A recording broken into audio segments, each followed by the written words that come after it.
일단 마인드풀리스 뭐 여러분들이 많이 아마 들어보셨을 겁니다. 특히 요즘 와서 굉장히 화두가 되고 있는, 어떻게 보면 많은 분들이 이제 관심을 가지고 있는 그런 부분들이라고 생각이 듭니다. 제가 이 자리에 서게 된 거는 뭐 다른 이유보다도 사실은 이 마인드풀리스, 조셉 골드스타인이라는 뭐 상당히 미국에서는 유명한 사람입니다. 그 책을 번역한 덕분에 이렇게 여러분들한테 마인드풀리스에 대해서 말씀을 드릴 기회를 갖게 됐습니다. 잘 아시는 거와 마찬가지로 마인드풀리스라는 이 말 자체가 말이죠. 영어에서도 그렇게 익숙한 말은 아닙니다, 사실은. 원래 이게 영어에서 많이 쓰는 그런 말이 아니고 불교적인 어떤 뜻을 표현하기 위해서 사실은 어떻게 보면 이전부터 있었던 말이긴 하지만 일종의 조어에 가까운 겁니다. 그래서 뭐 제가 나중에도 설명드리겠지만 어떤 원래의 뜻은 여러 가지 뜻을 가지고 있습니다. 뭐 좀 집중한다든지 어떤 것을 유심히 생각한다든지 뭐 등등 이런 의미로 쓰이는데 이게 불교적인 의미로 와서 지금은 전혀 다른 의미로 사용되게 된 거죠. 불교적인 의미에서 잘 아시는 것과 마찬가지로 사띠의 번역으로 불교에서 지금 서구 불교에서 쓰는 거죠. 잘 아시는 것과 마찬가지로 지금 웨스턴 부디즘이라는 서구 불교가 상당한 위력을 가지고 전 세계를 거의 뭐 지배라면 좀 이상하지만 상당한 임팩트를 가지고 들어오고 있습니다. 그 서구 불교를 상징하는 언어라고 그럴까 단어라고 그럴까 생각되는 게 이 마인드풀리스라는 단어입니다. 사실은 초창기에는 뭐 한 1990년도 이럴 당시에는 사실은 이 사띠라는 말 이게 자체가 마인드풀리스라고 물론 이야기된 것도 있지만 잘 아시는 것과 마찬가지로 우리가 정어로 말한 사마디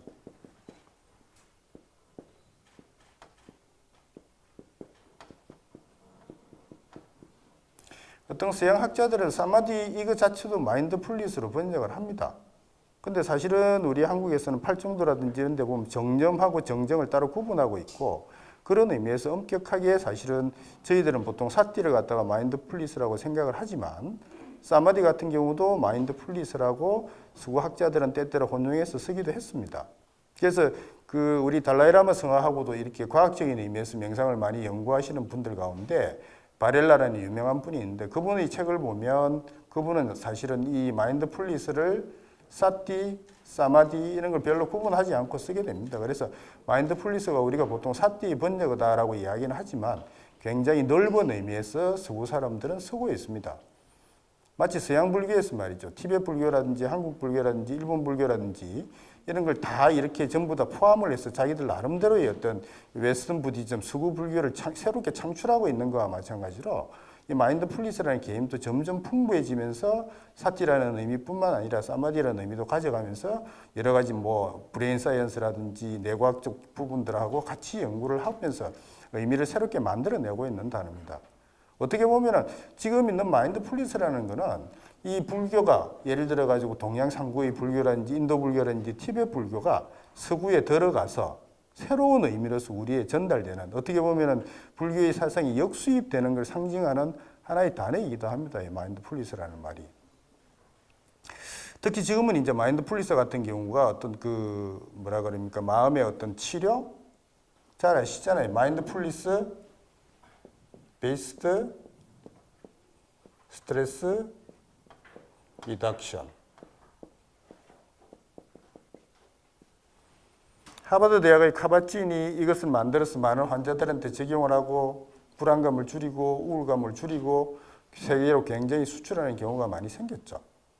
이것뿐만 아니라 마인드풀리스를 이용해서 마인드풀리스 베이스드 카그니티브 세라피라는 마인드풀리스 베이스드 카그니티브 세라피 또는 뭐 마인드풀리스 베이스드 뮤직 세라피도 있습니다. 많은 부분에서 마인드풀리스를 이용하고 이 마인드풀리스의 의미를 광의적으로 또는 자기 분야에 맞게끔 새롭게 해석하면서 불교의 정신을 굉장히 실용적으로 사용하고 있습니다. 어떻게 보면은 서구에서 이 종교가 유일신 사상에서 그 신적인 개념을 빼고 건강이라든지 행복이라든지 이런 부분들을 재활용하고 있는 의미로서의 마인드풀리스라는 수행 방법을 차용하고 활용하고 있는 겁니다. 실제로는. 그래서 그런 부분들이 우리나라에도 많이 들어와서 아산병원이라든지 삼성병원 같은 데서 암 환자 치료라든지 이런 데 적극적으로 활용을 하고 있고, 또 여기 계신 분들 가운데서도 마인드풀리스 뭐 예를 들어 아까 말씀드린 대로 이런 베이스드 스트레스 리덕션 이런 코스들을 훈련 받으시는 분들도 있으실 거예요. 제가 오늘 말씀드리고자 하는 이런 세계적인 어떤 추세에 대해서도 잠깐 말씀을 드릴 거고요. 그렇지만 사실은 이 마인드풀리스의 기본이 있잖아요. 그 기본은 어디겠습니까? 결국 부처님이 말한 경전 속에 있는 거예요. 경전의 근본이 여기서 지금 골드슈타인 같은 사람은 흔히 말하는 사티파타나라고 하는 염처경에서 찾고 있고, 또 염처경이 사실은 이바사나 수행의 굉장히 중요한 경전이기 때문에 그 우리가 마인드풀리스라고 하는 부분의 근본을 염처경을 통해서 살펴보는 거죠. 특히 학문적으로 관심이 있으신 분들은 염처경을 우리 동양 삼국에서 해석하는 부분과 또는 예를 들어 가지고 뭐 실론 예를 들어서 거기서 해석하는 것과 또는 미국 사람들이 자기들 나름대로 수행을 해서 어떻게 해석하고 있는가 하는 부분들, 이런 부분들도 사실 비교해 보는 것도 상당히 의미가 있습니다. 그래서 골드슈타인 같은 사람은 미국에서 예를 들어서 수행을 하고 미국의 수행 단체, 큰 단체, 영향이 있는 단체를 운영하고 있기 때문에 그 사람이 사실 이 책에서 자기 나름대로 염처경을 해석하는 또는 자기 나름대로 수행의 어떤 결과물들을 이렇게 표현하고 있는 겁니다. 골드슈타인이 있는 그 수행 단체가 많은 강의를 하고 수행을 가리키기도 합니다. 그런 가운데서도 사실 이 책은 그 가운데서 고급 과정에 있는 분들의 대상으로 강의를 한 걸 책으로 엮어낸 겁니다. 그래서 그런 부분들도 흥미가 있고요. 여기 있는 이 책도 말이죠. 사티파타나 수행에서 민족사에서 이번에 나온 건데, 사실 여기서 보면은 여기 이 스님이 우나나류가 사야도라고 돼 있어. 외국 사람인 것 같지만 우리 한국 스님이세요. 한국 스님이시고, 원래 우리나라에서 아시겠지만은 윗바사나 수행을 그의 스님이 88년도 사람의 모임을 만들고 지금은 이제 사단법인으로 돼 있죠. 그래서 제가 이 지금 오늘 강의를 하기 위해서는 사실은 이 골드슈타인의 책도 중요하지만 우리 스님들이 또 새롭게 이 사티파타나 수행을 어떻게 보고 있는가 하는 책들, 그리고 이 책은 사실은 사티파타나에 대한 박사 논문입니다. 우리나라에도 번역이 돼 있고, 그래서 이런 책들 또는 이거는 그 스리랑카의 칸디라는 데서 나온 책인데 우리 많이 알려지는 나나포니카 스님이죠. 이분도 사티파타나에 대한 해석을 하고 있다고요. 그래서 이런 해석 부분. 그리고 이건 아날라요라는 아까 말한 박사 논문을 스님 그 스님이 2018년도에 출판을 이 사념처 수행을 좀 더 심화시켜서 할 수 있는 책이 10월 달에 출간될 예정이고 아마 우리나라에서도 번역을 누군가는 하고 또 많은 불자들분들한테 도움을 줄 거예요 아마.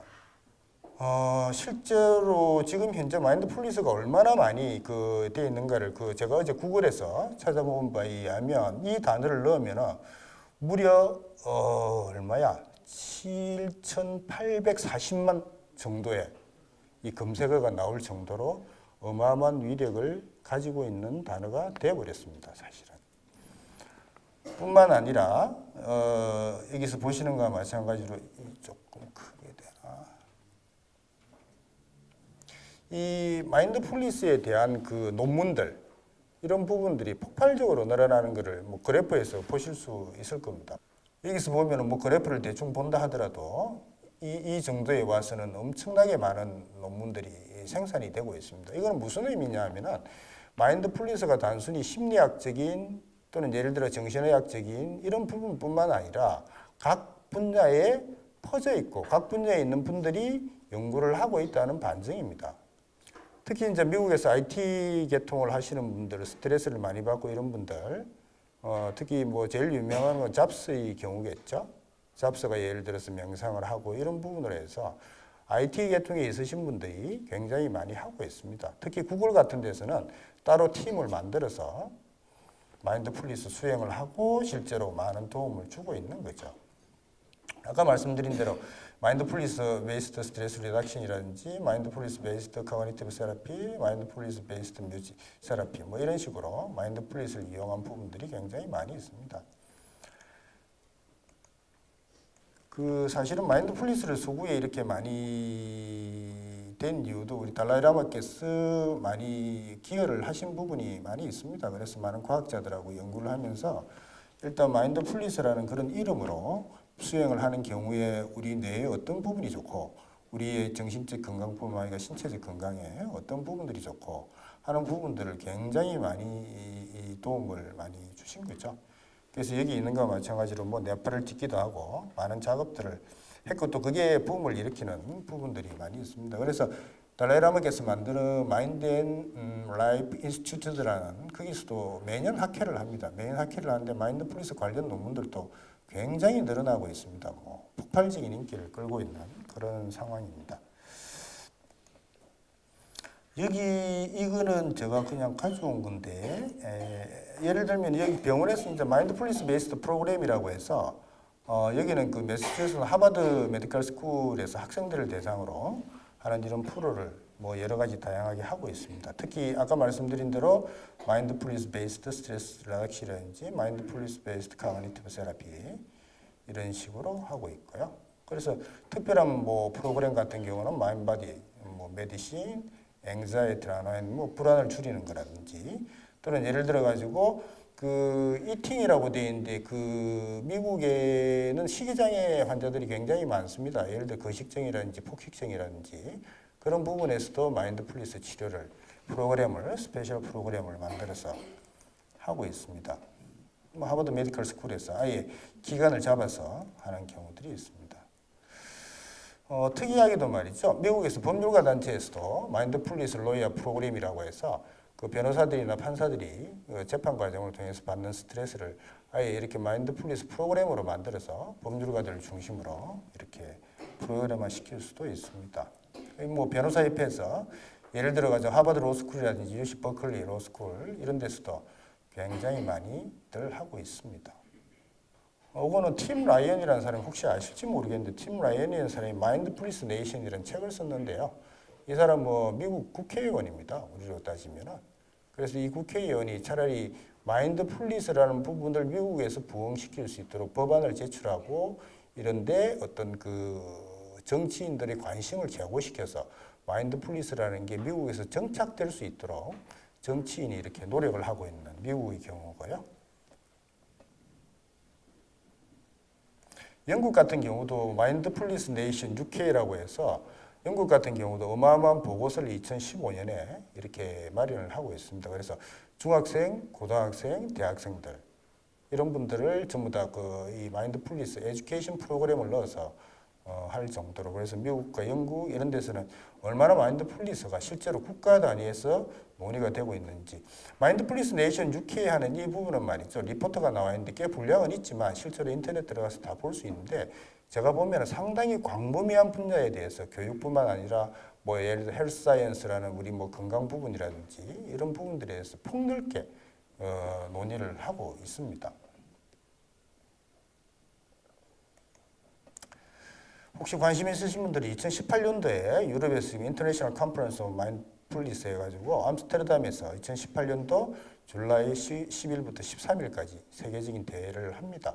이 정도로 미국과 유럽에서는 마인드풀리스에 대한 관심이 상당히 높아져 있다는 걸 보여드리기 위한 거고요.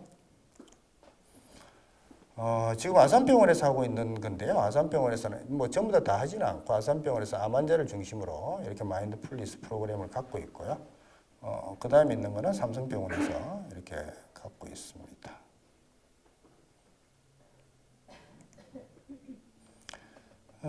아까 말씀드린 대로 사띠죠. 사띠는 우리 한자로 이제 염이라고 이렇게 번역을 합니다.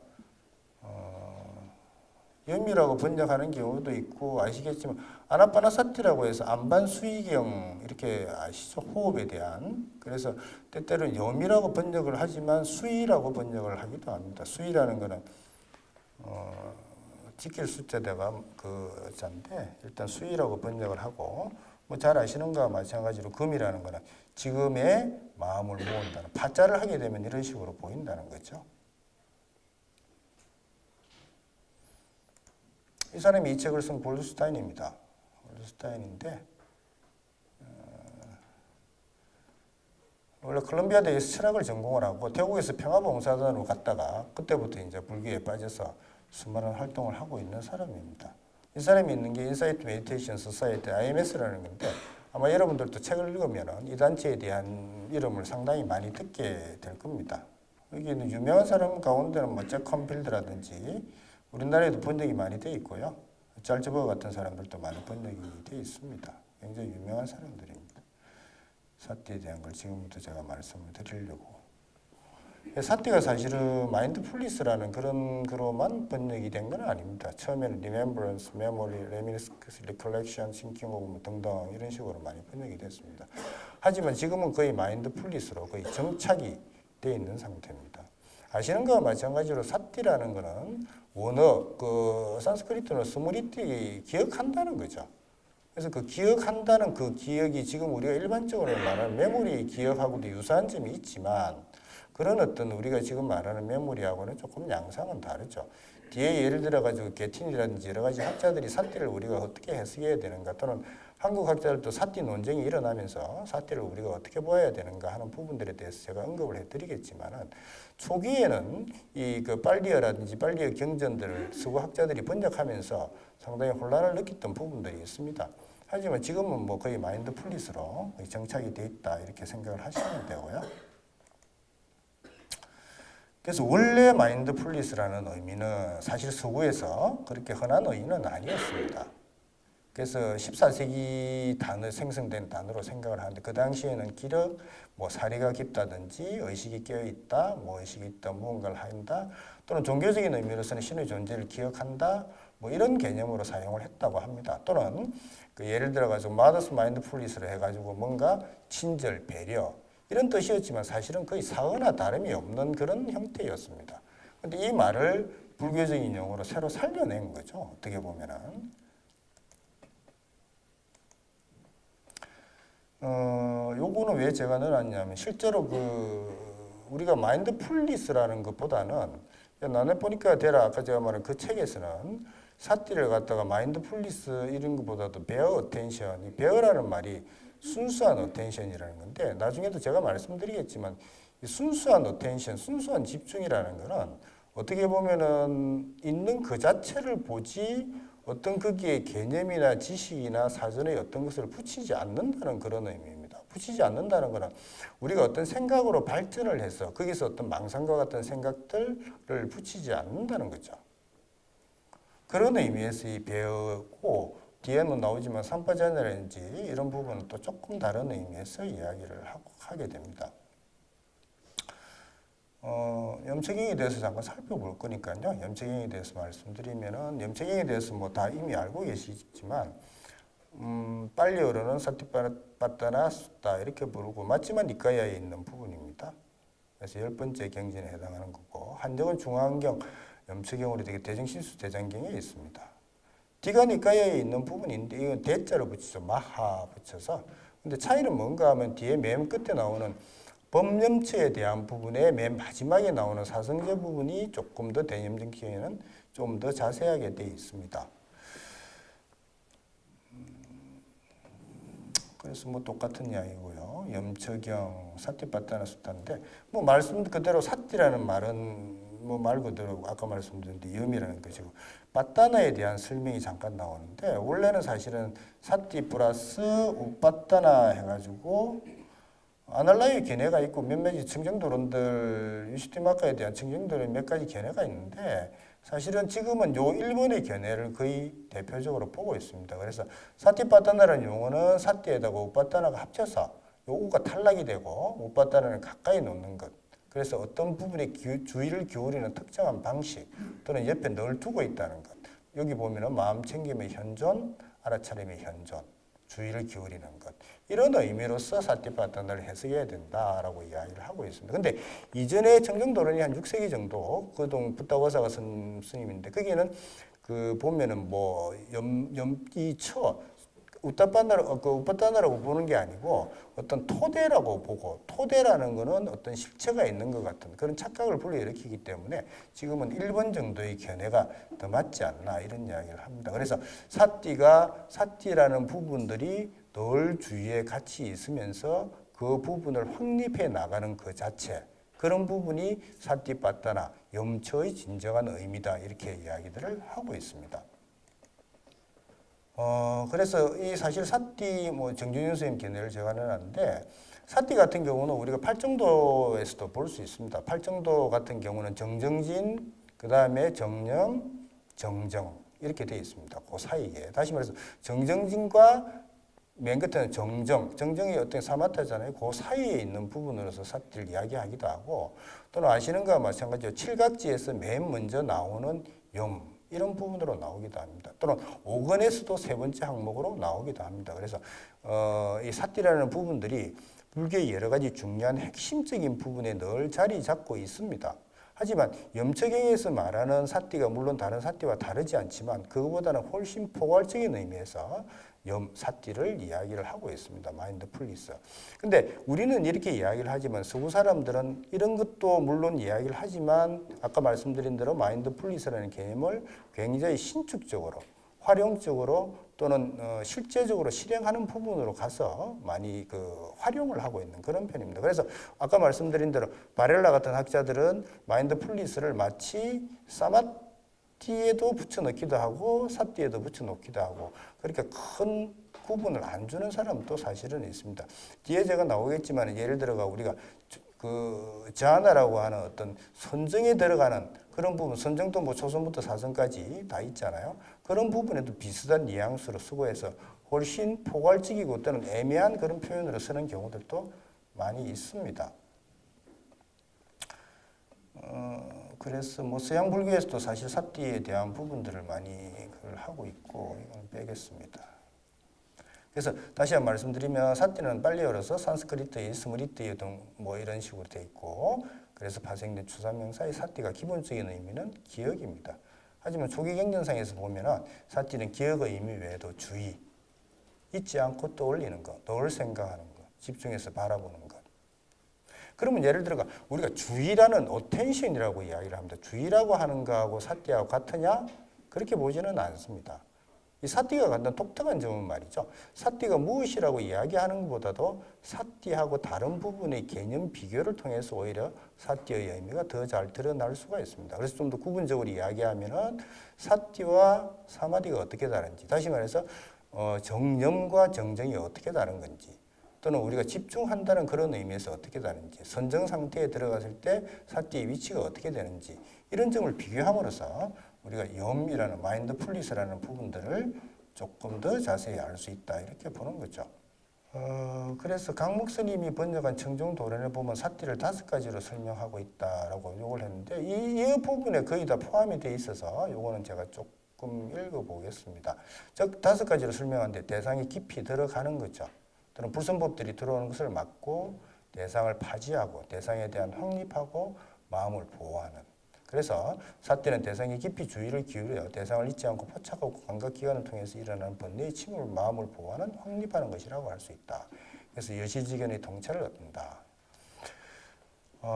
이렇게 되어 있고 제가 사띠에 대해서 이렇게 조금 길게 이야기하는 이유는 사실은 염처경에 들어가면 말이죠. 잘 아시는 거와 마찬가지로 우리가 신체를 보고 그 다음에 느낌을 보고 그 다음에 마음을 보고 그 다음에 법을 보고 하지만 그 밑바탕에 있는 사띠의 개념, 염의 개념을 이해를 하지 못하면 우리가 사실은 다 잘 아시잖아요. 뭐 사생제가 어떻고 팔정조가 어떻고 다 아시긴 하지만 그 부분을 사띠라는 하나의 그런 실이라고 그럴까? 거기에 이렇게 구슬을 깨듯이 깨어가는 상태거든요.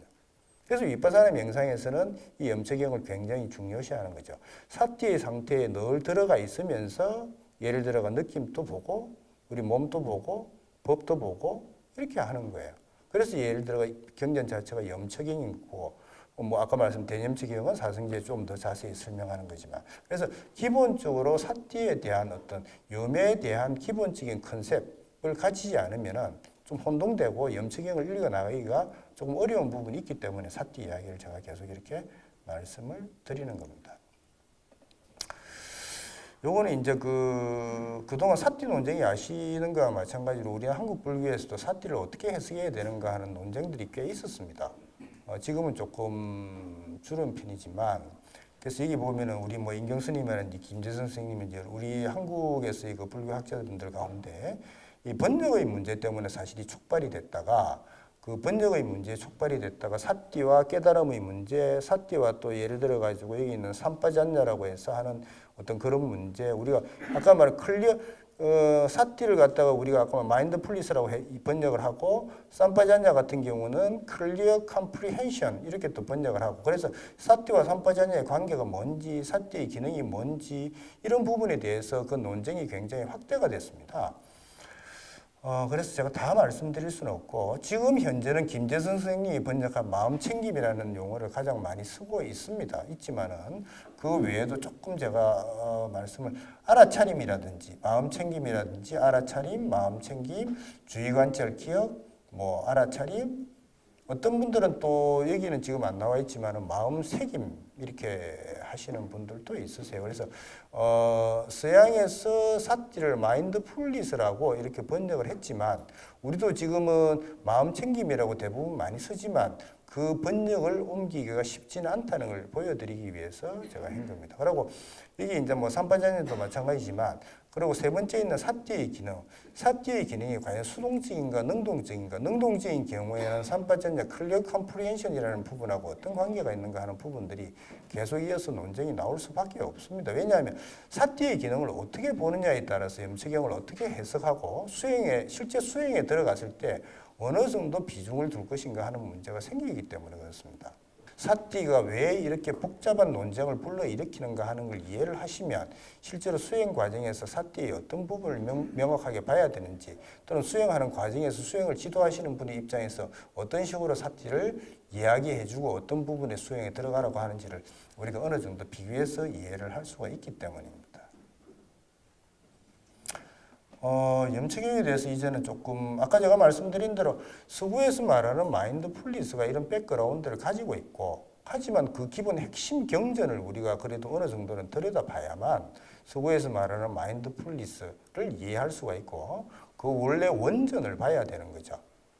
그렇게 따라서 우리가 마인드풀리스 베이스드 스트레스 리덕션이라든지 마인드풀리스 베이스드 카그니티브 세라피라든지 이런 부분들을 조금 더 심도 있게 우리가 볼 수가 있는 거죠. 염처 관찰의 진행을 이렇게 몸, 느낌, 마음, 법 이런 식으로 되어 있습니다. 이런 식으로 되어 있는데 요거는 사실 제가 뭐 이렇게 한 게 아니고 아까 제가 책에서 보여드린 대로 아날라요 스님이 염처경을 가지고 박사학위 논문을 쓴 부분에 일단 염처경을 간략 명확하게 정리한 부분을 번역한 부분을 제가 따온 부분입니다. 그래서 몸은 어떻게 어떤 부분을 봐야 되는지 호흡, 자세, 활동, 해부학적 부분, 사대, 썩어가는 시체를 봐야 된다.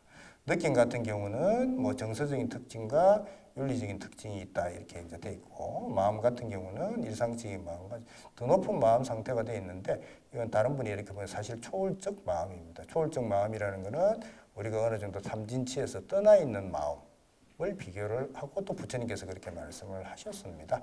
그래서 법 같은 경우는 이제 우리가 장애, 흔히 말하는 5가지 장애죠. 오온이라든지 색수상 형식을 봐야 된다. 감각기관은 육체를 이야기하고 깨달음의 요소 칠각지를 이야기하고, 칠각지 가운데 가장 먼저 나오는 게 염입니다. 사성제 같은 경우 뭐 고지멸들을 본다 이런 식으로 염처가 진행이 되어 있습니다. 근데 이제 요거를 갖다가 뭐 부분적으로는 그런데 조금 더 들어가면 비구들이여 중생을 정정하게 하고 슬픔과 비탄을 극복하게 하고 고통과 근심을 소멸하게 하고 옳은 방법을 얻게 하고 열반을 실현시키는 직접적인 길이니, 말하자면 내가 뭐 예를 들어서 열반으로 들어가는 가장 빠른 길이 염처경을 수행하는 길이다라고 이렇게 정의를 하고 있습니다. 그래서 이걸 그냥 뭐 원래 제목은 없었겠죠. 직접적인 길 이렇게 이야기를 하고 있습니다. 그 다음에 이 경전에서 이제 마음챙김의 정의를 이렇게 내리고 있습니다. 그래서 네 가지는 뭐냐? 아까 말씀드린 몸에 대한 마음챙김을 해야 되고, 느낌에 대한 마음챙김을 해야 되고, 마음에 대한 마음챙김을 해야 되고, 법에 대한 마음챙김을 해야 된다. 그 다음에 이제 맨 처음에 아까 제가 말씀드린 대로 이게 나오는 것 같이 호흡에 대해서 이야기를 하고 있습니다. 뭐 호흡에 대해서는 여러분들도 잘 아시는 부분이고, 아까 말씀한 안반수이경이라든지 아나파나사티에서 이야기를 하고 있죠. 뭐 아시는 거와 마찬가지로 아나파나사티라는 건 사티가 염이고 아나파나라는 게 이제 들숨날숨을 이야기하는 거죠. 16단계의 들숨날숨을 보는 부분들이 안반수이경에는 아나파나사티에는 더 자세하게 나와 있고, 여기서는 그것보다는 더 자세하지는 않지만 호흡에 대한 이야기를 이렇게 하고 있습니다. 뭐 뒤에도 조금 제가 다시 말씀을 올리겠습니다만은. 그 다음에 여기 있는 정형구입니다. 정형구라는 거는 똑같은 방식인데 이게 보면은 몸이라든지 그 다음에 우리가 다음 느낌이잖아요. 느낌, 마음법 해서 요것만 바뀌지 계속 똑같은 이야기가 나옵니다. 그래서 이와 같은 방식으로 몸에 대해서 몸을 내적으로 관찰해서 머문다. 몸에 대해서 외적으로 관찰해서 머문다. 몸에 대해서 몸을 내외적으로 관찰하며 머문다. 몸에 대해서 일어남의 현상을 관찰하고 머무른다. 몸에 대해서 사라짐의 현상을 관찰한다. 뭐 이런 식으로 쭉 계속 나오고 있습니다. 그래서 자세에 대해서는 또 자세가 예를 들어 걸어갈 때 안다, 서 있으면 안다. 우리 흔히 말하는 행주자에 대한 부분이죠. 행주자에 대한 부분이고 또 정형구가 이렇게 나오고 있습니다. 그래서 이 정형구가 사실은 아까 말씀드린 그 사티라는 기본적인 뜻을 이해하는 것도 굉장히 중요하지만 이 정형구를 부처님께서 계속 반복해서 이야기하는 이 정형구를 어떻게 이해할까 하는 부분들이 이 염채경을 이해하는 데 굉장히 중요합니다.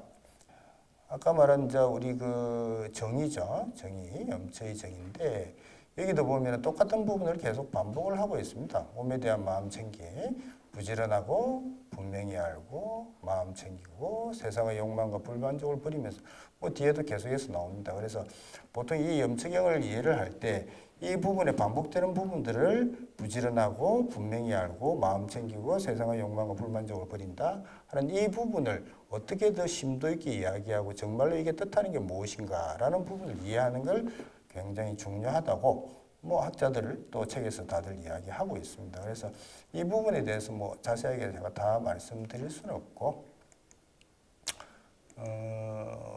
아까 말한 부지런하다는 제일 처음에 나오는 거는 뭐 빨리어는 위리아를 이야기하는 건데 흔히 말하는 팔정도에서 말하는 정정진입니다. 그래서 정정진을 부지런히 할 수 있는 그 부분이라고 이해를 하시면 되고요. 분명한 사은 아까 말씀드렸죠? 삼빠졌냐. 우리 아까 그 사띠 논쟁에서 사띠와 이 분명히 아는 삼빠졌냐의 문제를 이야기한 것과 마찬가지로 분명히 안다는 것은 여기서 말씀드린 것과 마찬가지로 이 잔냐라는 게 자나티가 본다는 거고요. 바가 통찰해서 아는 거고 삼 같은 경우는 한 번 더 강조를 하는 겁니다. 그래서 분명히 안다, 완전히 인식한다, 무엇이 일어나는 것을 충분히 안다 하는 그런 의미에서 이야기를 하고 있습니다. 그 다음에 이제 세 번째 사지를 이야기하고 있죠. 아까 말한 부지런함이라든지, 그 다음에 꿰뚫어서 아는 거라든지, 그 다음 세 번째는 마음 챙김에 대해서 사띠를 다시 이야기를 하고 있습니다. 네 번째는 예를 들어서 세상의 욕망과 불만족을 버린다. 불만족을 버린다는 것은 사마디하고 관련이 있을 것이다 라고 이렇게 이야기를 합니다. 그 다음에 아까 제가 말씀드린 대로 정형구에서 나오는 부분입니다. 내적으로, 외적으로, 내외적으로 하는 부분. 그러면 예를 들어가 우리가 어떤 사티 수행을 할 때 내적으로 안다는 것은 우리가 흔히 이야기를 합니다. 내한테서 내 몸에서 일어나는 거, 내 마음에서 일어나는 거, 내 느낌에서 일어나는 거 이런 부분을 우리가 내적으로 예를 들어가 이해하고 내적으로 사티를 하는 거에 대해서는 우리가 흔히 잘 알 수가 있습니다. 그러면 외적으로 한다는 게 도대체 무슨 말이냐? 이것도 상당히 논쟁점이 있는 부분이었습니다. 그동안에. 근데 대부분의 학자들이나 대부분 수행하시는 분들은 내적으로 외적으로 이런 걸 충분히 한다고 하지만 내적인 거는 우리가 뭐 아까 말씀드린 별로 어렵지 않게 충분히 이해할 수 있는 수행 방식입니다. 근데 외적으로라는 부분은 다른 사람들이 예를 들어서 같은 수행을 하고 있는 경우에 우리가 외적으로 한다는 거는 다른 사람들이 수행하고 있는 상태를 봄으로써 내가 삿띠를 하는 거다. 라고 대체적으로 이렇게 이해를 하고 있습니다.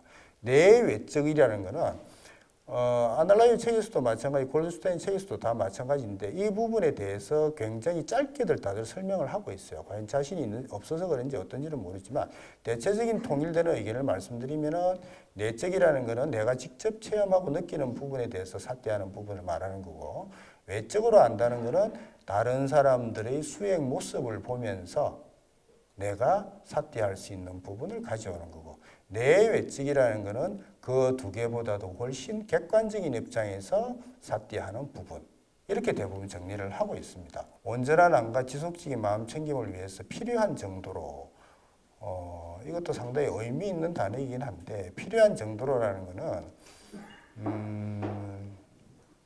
사실은 그렇습니다. 이 삿대가 수동적이냐 능동적이냐 하는 부분도 굉장히 관련이 있는 거와 마찬가지로 삿대를 대부분은 수동적인 과정으로 봅니다. 수동적인 과정이라는 건 어떤 의미냐면은 우리가 예를 들어서 자세라든지 호흡이라든지 행동이라든지 아까 말씀드린 대로 뭐 예를 들어 가지고 그 우리가 뭐 그 저 부패하는 사체를 본다든지 하면서 있는 그대로 본다고 이야기했을 때는 사티적인 관점에서 볼 때는 거기에 어떤 개념이나 관념이나 사전 어떤 지식을 붙이지 않는다는 의미거든요. 있는 그대로 본다는 의미인데 여기에서 말하는 필요한 정도로라는 것은 그 정도까지만 가야 된다는 의미를 이야기하는 겁니다. 거기에 어떤 개념을 붙인다든지 거기에 어떤 다른 우리가 망상 같은 데 붙이는 정도로까지 가지는 않아야 된다는 의미에서 필요한 정도로라고 이야기를